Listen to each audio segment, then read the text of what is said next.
നമസ്കാരം. പിണറായി ആരാ?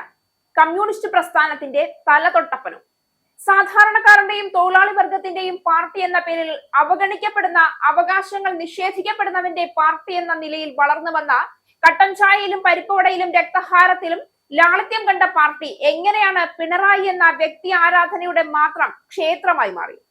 പിണറായി കേവലം ഇടതുപക്ഷ പ്രസ്ഥാനത്തിന്റെ മുതിർന്ന നിര നേതാക്കന്മാരിൽ ഒരാൾ മാത്രമാണ്. കമ്മ്യൂണിസ്റ്റ് പാർട്ടിക്ക് വ്യക്തിയായിരുന്നില്ല, പാർട്ടിയും ആദർശങ്ങളുമായിരുന്നു വലുത്. പിന്നെ എന്തിനാണ് പിണറായിക്കെതിരെ അന്വേഷണം വരുമ്പോൾ അണികൾക്ക് ഇത്രയേറെ അസഹിഷ്ണുതയുടെ ആവശ്യം? പിണറായി കേവലം ഒരു പാർട്ടി പ്രവർത്തകൻ മാത്രമാണ്. അതിനപ്പുറം ഇന്ത്യൻ ജനാധിപത്യത്തിന്റെ ഒരു ചട്ടക്കൂടിനും പുറത്തുള്ള വ്യക്തിയല്ല.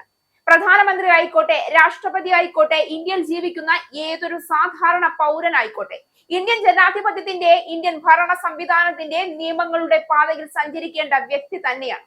ഇത് വ്യക്തമായി അറിയാവുന്ന പാർട്ടിക്കും അണികൾക്കും കുറഞ്ഞപക്ഷം മാധ്യമബോധവും വിദ്യാഭ്യാസവുമുള്ള ജോൺ ബ്രിട്ടാസിനെ പോലെയുള്ള വ്യക്തികൾക്കെങ്കിലും നാണം കെട്ട ജൽപ്പനങ്ങൾ ഒഴിവാക്കാമായിരുന്നു. പിണറായി എന്ന വ്യക്തി ഒരിക്കലും നിയമങ്ങൾക്ക് അതീതനല്ല. തെറ്റു ചെയ്തില്ല എങ്കിൽ അത് തെളിയിക്കേണ്ടത് സധൈര്യം നിയമം അനുശാസിക്കുന്ന വഴിയിൽ സഞ്ചരിച്ചുകൊണ്ട്, ഇല്ലാതെ കുരയ്ക്കുന്ന അണികളെ മുൻനിർത്തി പിന്നിൽ നിന്ന് കളിക്കുന്നത്, ഞങ്ങളുടെ നേതാവ് ദൈവമാണ് എന്ന് ആക്രോശിക്കുന്നത്, നട്ടാൽ മുളയ്ക്കാത്ത ന്യായവാദങ്ങൾ നിലത്തുന്നത് ഒരുതരം ഉളുപ്പില്ലായ്മയാണ് സഖാക്കൾ.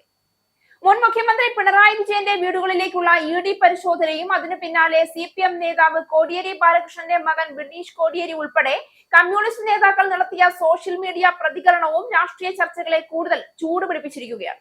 മുഖ്യമന്ത്രി ഇന്നലെ പ്രധാനമന്ത്രിയെ കണ്ടു. ഇന്ന് സഖാവ് പിണറായിയുടെ വീട്ടിൽ ED റെയ്ഡ് എന്ന ബിനീഷിന്റെ ഫേസ്ബുക്ക് പോസ്റ്റ് വെറും വികാര പ്രകടനമല്ല.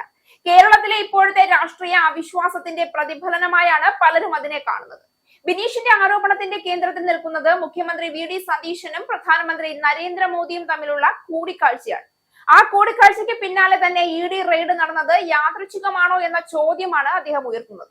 CPM അനുഭാവികൾ ഈ വാദം ഏറ്റെടുക്കുകയും കേന്ദ്ര ഏജൻസികളെ രാഷ്ട്രീയ ആയുധമാക്കുന്നു എന്ന പഴയ ആരോപണം വീണ്ടും ശക്തമായി ഉയർത്തുകയും ചെയ്തു.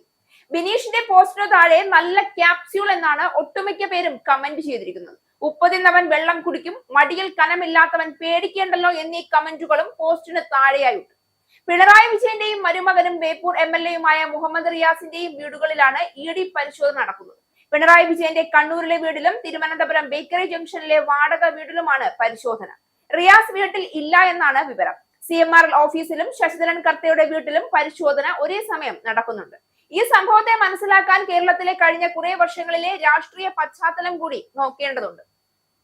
സ്വർണ്ണക്കടത്ത് കേസ്, ലൈഫ് മിഷൻ വിവാദം, CMRL എക്സാലോജിക് ഇടപാടുകൾ, SFIO അന്വേഷണം, ഇതെല്ലാം ചേർന്ന് പിണറായി വിജയൻ സർക്കാരിനെതിരെ ശക്തമായ ആരോപണ അന്തരീക്ഷം സൃഷ്ടിച്ചിരുന്നു.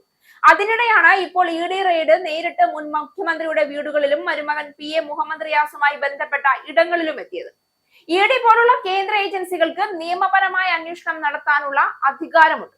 അതേസമയം ഇന്ത്യയിലെ പല സംസ്ഥാനങ്ങളിലും പ്രതിപക്ഷ നേതാക്കൾക്കെതിരെ കേന്ദ്ര ഏജൻസികളുടെ ഇടപെടൽ വർദ്ധിച്ചതിൽ തുടർന്ന് സെലക്ടീവ് ടാർഗറ്റിംഗ് എന്ന വിമർശനവും ശക്തമാണ്. അതിനാൽ ഈ കേസിലും രാഷ്ട്രീയ സംശയങ്ങൾ ഉയരുന്നത് സ്വാഭാവികമാണ്. അതേസമയം ഒരു പ്രധാന ചോദ്യം ഇവിടെ ഉയരുന്നു: എന്തുകൊണ്ടാണ് CPM ഇപ്പോൾ കൂടുതൽ പ്രതിരോധ നിലപാടിലേക്ക് പോകുന്നത്? ഒരു കാലത്ത് അതിശക്തമായ രാഷ്ട്രീയ നിയന്ത്രണം പുലർത്തിയിരുന്ന പാർട്ടി ഇന്ന് അന്വേഷണങ്ങൾക്കും തിരഞ്ഞെടുപ്പ് തിരിച്ചടികൾക്കും പിന്നാലെ ആത്മവിശ്വാസ പ്രതിസന്ധിയിലാണെന്ന വിലയിരുത്തൽ രാഷ്ട്രീയ നിരീക്ഷകർ തന്നെ നടത്തുന്നുണ്ട്. കോടിയേരി ബാലകൃഷ്ണൻ ജീവിച്ചിരുന്ന കാലത്ത് പാർട്ടിക്കുണ്ടായിരുന്ന സംഘടനാ കരുത്തും പ്രതിരോധ ശേഷിയും ഇപ്പോൾ കുറഞ്ഞുവെന്ന വിമർശനവും പാർട്ടിക്കുള്ളിൽ തന്നെയുണ്ട്. എന്നാൽ ഒടുവിൽ നിർണായകമാവുന്നത് സോഷ്യൽ മീഡിയ പോസ്റ്റുകളോ രാഷ്ട്രീയ മുദ്രാവാക്യങ്ങളോ അല്ല, അന്വേഷണത്തിൽ പുറത്തു വരുന്ന തെളിവുകളായിരിക്കും. ആരോപണങ്ങൾ രാഷ്ട്രീയമായി ഉപയോഗിക്കപ്പെടാം, പക്ഷേ നിയമപരമായി സത്യം തെളിയേണ്ടത് രേഖകളിലൂടെയും കോടതിയിലൂടെയുമാണ്.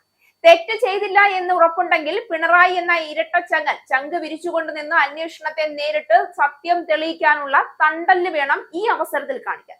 അല്ലാതെ അണികളെ മുന്നിൽ നിർത്തി കുരപ്പിച്ച് അന്വേഷണത്തെ തടയാനുള്ള വിഫലമായ ശ്രമമല്ല.